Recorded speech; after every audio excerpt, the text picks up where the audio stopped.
Praise the Lord.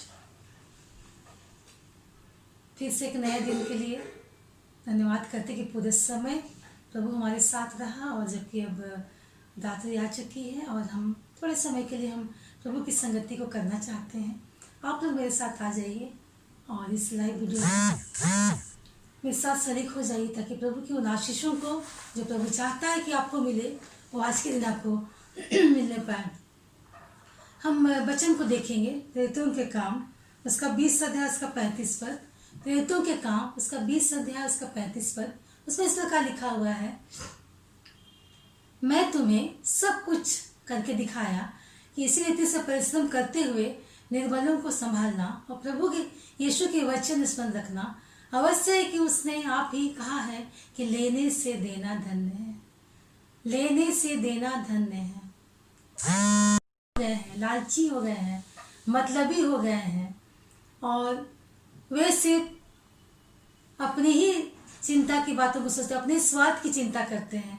लगातार ये स्थिति बढ़ते जा रही है और लोग हर बात में एक फायदे की विषय को देखते हैं, फायदे की भावना को देखते हैं, और हम देखते हैं कि जो इस तरह की भावना को रखते हैं वे सच्ची खुशी उन्हें नहीं मिलती है। जी हाँ, उन्हें सच्ची खुशी नहीं मिलती है। यीशु मसीह ने सच्ची खुशी पाने के विषय में हमें बताया है। जो प्रेरितों के काम उसका 20 अध्याय और 35 पद में हम पाते हैं कि सही मायने में लेने से देना धन्य है। ये सच्ची खुशी हमें लेने में नहीं मिलती, बल्कि हमको देने में मिलती है। हम भजन संहिता उसका 36 अध्याय का 9 पद पढ़ते उसमें मिलता है, क्योंकि जीवन का सोता तेरे ही पास है, तेरे प्रकाश के द्वारा हम प्रकाश पाएंगे। यहाँ यह परमेश्वर वह जीवन का सोता है, उसने हमें जिंदगी दी है। हम लोग जानते हैं, ये हमारे लिए कोई नई बात नहीं। हम लोग को पता है कि यह परमेश्वर हमें जिंदगी दी है और हमें जीवन का प्रकाश हमें उन्हीं की ओर से मिलता है, क्योंकि वो हमारे जीवन का सोता है। हम और पदों को देखें, कुछ पदों को। याकूब की पत्री उसका 1 अध्याय और उसका 17 पद को देखते उसमें ऐसा लिखा हुआ है, क्योंकि हर एक अच्छा वरदान और हर एक उत्तम दान ऊपर से ही अर्थात ज्योतिषियों के पिता की ओर से मिलता है, जिसमें ना तो कोई परिवर्तन हो सकता है, ना अदल बदल के कारण उस पर छाया पड़ती है। वह हमें सब कुछ देता है जिससे हम खुश और कामयाब बने हुए हैं। सचमुच में हर एक अच्छा वरदान और हर एक उत्तम दान हमें प्रभु की ओर से मिलती है, हमें उसी की ओर से मिलती है। हम देखते हैं कि प्रभु ने हमें अद्भुत बातों को दिया है। हम यूहन्ना का वचन हम देखते हैं, उसका 3 अध्याय उसका 16 पद में पाते हैं।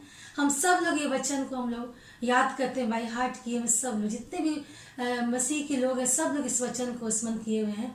क्योंकि परमेश्वर ने जगत से ऐसा प्रेम रखा कि उसने अपना इकलौता पुत्र दे दिया, ताकि जो कोई उस पर विश्वास करे वह नष्ट ना हो परंतु अनंत जीवन पाए। जी हाँ, परमेश्वर हमेशा देने वाला परमेश्वर है। परमेश्वर यह वह हमेशा दूसरों को देता आया है, इसलिए वह परम प्रधान परमेश्वर है, सर्वशक्तिमान परमेश्वर है।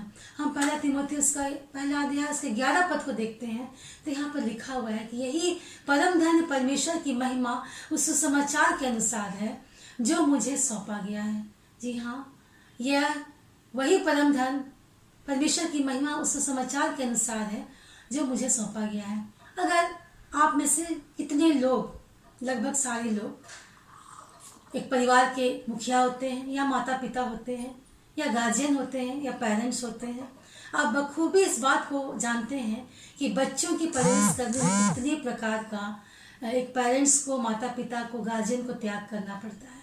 कई सालों तक बच्चों को इस त्याग का एहसास भी नहीं होता है कि हमारे माता पिता, हमारे पिता ने हमारे लिए क्या त्याग किया, कैसे हमारी आवश्यकताओं को पूरा किया। हर कमी में भी एक पिता अपने बच्चों की हर आवश्यकताओं को पूरा करता है। और इस बच्चे लोग जब तक वे बड़े नहीं होते वो लोग नहीं समझ पाते, उन्हें पता भी नहीं है कि हमारे पिता हैं इन बातों की, आवश्यकताओं की कैसे पूर्ति करते हैं।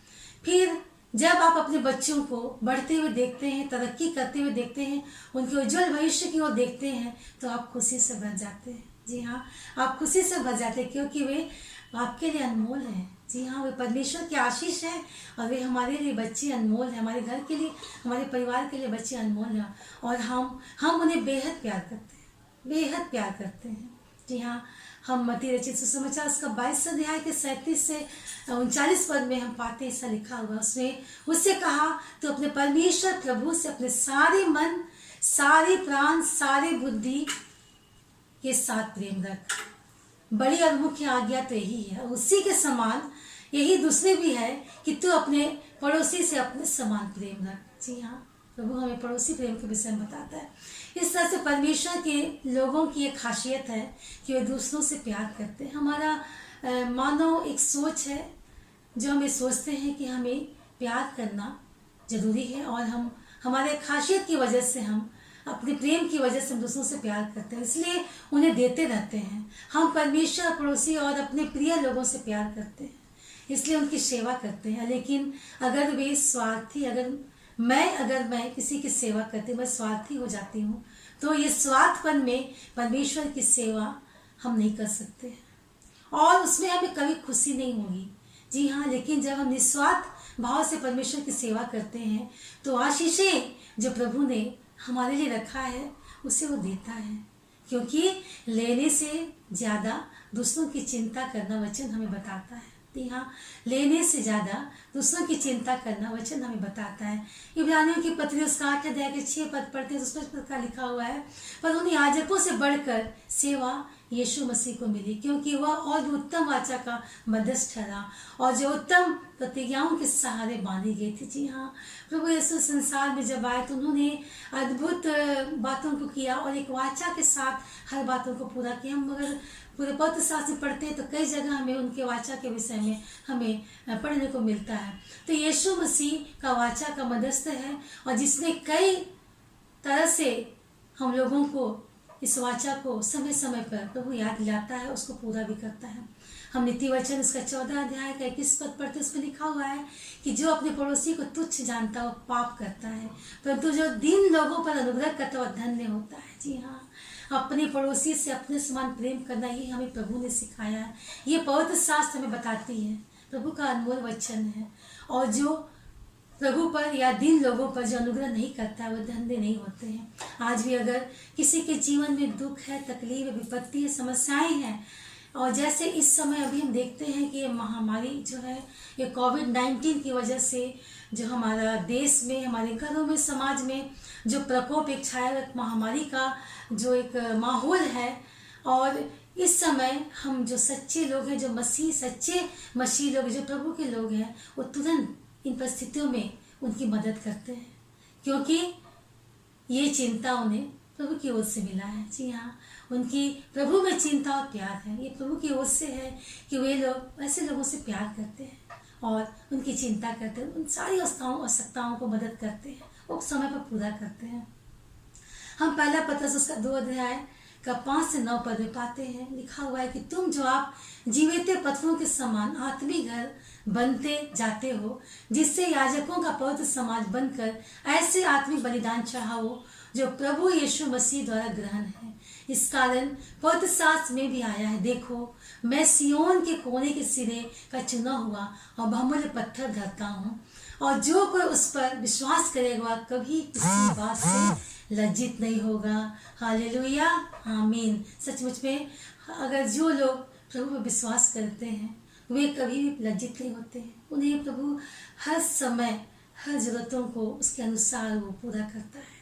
जी हाँ, आज जबकि हम इस दौर से गुजर रहे हैं, हमें उस प्रभु के प्यार को, प्रभु की उस चिंता को हमको पूरा करने की आवश्यकता है कि हम हर दुखी लोगों के साथ वो तालमेल रखें, वो प्यार का हम रिश्ता रखें, ताकि हमारा जो वचन आज है, जो हमें वचन बताया गया है प्रेरितों का काम उसका 20 अध्याय के 35 पद में बता रहा है कि लेने से देना धन्य है। हम कलीसिया के तौर पर जो यीशु मसीह के द्वारा परमेश्वर को ग्रहण योग्य है आत्मिक बलिदान चढ़ाते हैं और उसके गुण प्रकट करते हैं, जिसने उन्हें अंधकार में से अद्भुत ज्योति में बुलाया है। इसलिए प्रभु का वचन हमें बताता है कि अपने खुदगर्जी की भावना को त्याग कर एक सच्ची भावना के साथ उस सच्ची खुशी को पाने के लिए प्रभु का वचन हमें बताता है कि लेने से देना धन्य है। जैसा प्रेरितों के काम 20 अध्याय के 35 पद में हमें प्रभु बताता है कि लेने से देना धन्य है। जी हाँ, आइए आज हम इस बात को गांठ बांधे कि अगर हमारे पास प्रभु ने हमें आशीषों को दिया है तो हम उसे अपने तक ना रखें, पर उन जरूरतमंदों को भी हम समय समय पर उन्हें पूरा करें, ताकि प्रभु हमें उस महान आशीष को जो हमारे लिए रखा है उस सब कुछ पूरा करने वाला परमेश्वर है। जी हाँ, तो हमें लेने से देना धन्य करना है, उसको धन्य बनाना है। आइए हम प्रभु से बात करें। धन्यवाद करते हैं प्रभु जी कि तूने मौका दिया प्रभु जी कि फिर से हम तेरे निकट आने पाए इस अद्भुत वचन के द्वारा प्रभु जी के लेने से देना धन्य है प्रभु जी। जितने लोग प्रभु जी आज के दिन प्रभु जी इस लाइव वीडियो को देखते हैं प्रभु जी, तो उनके जीवन से बातचीत कर प्रभु जी। अगर उनके अंदर प्रभु जी तेरी चिंता और तेरा प्यार है प्रभु जी, तो पिता परमेश्वर इस वचन को प्रभु जी बखूबी वो निभा पाएंगे प्रभु जी, ताकि इस समय प्रभु जी जबकि हमारा देश प्रभु जी इस महामारी के संकट से प्रभु जी जूझ रहा है प्रभु जी, और हम पूरी तरह से प्रभु जी हमारा आर्थिक मंदी में प्रभु जी इस दौर से हम गुजर रहे हैं प्रभु जी। इस समय प्रभु जी हमें पूरे तौर से प्रभु जी इन सारे विषयों पर चिंता करने की आवश्यकता है पिता परमेश्वर, कि प्रभु जी जिनके पास नहीं है, जिनके पास कमी है, घटी है, परेशानी है, चिंताएं हैं, विपत्ति प्रभु जी, उन्हें हम प्रभु जी हर तरह से सहयोग करने की कोशिश करें पिता परमेश्वर, क्योंकि तेरा वचन बोलता है पिता परमेश्वर। हाँ प्रभु जी, ऐसे दीन लोगों की मदद करने पाए, ताकि प्रभु जी हम तेरे लिए प्रभु जी एक योग और भावता बलिदान होकर चढ़ने के लिए योग बनने पाए पिता परमेश्वर। हाँ प्रभु जी, इस समय पिता परमेश्वर जितने लोग देख रहे हैं सबको तो आशीष से भर दे प्रभु जी, उनके जीवन की हर एक कमी घटी को तो पूरा कर, हर वरदान प्रभु जी जो तूने उसके जीवन में दिया प्रभु जी, सब कुछ प्रभु जी आशीष के रूप में उसके जीवन में फलने फूलने पाए पिता परमेश्वर। हाँ प्रभु जी, जबकि अब रात्रि आ गई है प्रभु जी, अब थोड़े समय में प्रभु जी अपने अपने बिछौने में हम जाएंगे पिता परमेश्वर, तो अपने दूतों का बाड़ा बांध छावनी डाल कि हर लोग सुरक्षित रहने पाए प्रभु जी। अब कल को नए दिन प्रभु जी फिर से हम तेरे नाम से आनंदित होते नाम की महिमा कर सके पिता परमेश्वर। धन्यवाद करते हैं प्रभु जी कि तूने हमारी प्रार्थना निवेदन को सुना है। धन्यवाद के साथ हम इस प्रार्थना को प्रभु से के पवित्र मीठे नाम से मांगते हैं, आमीन और आमीन।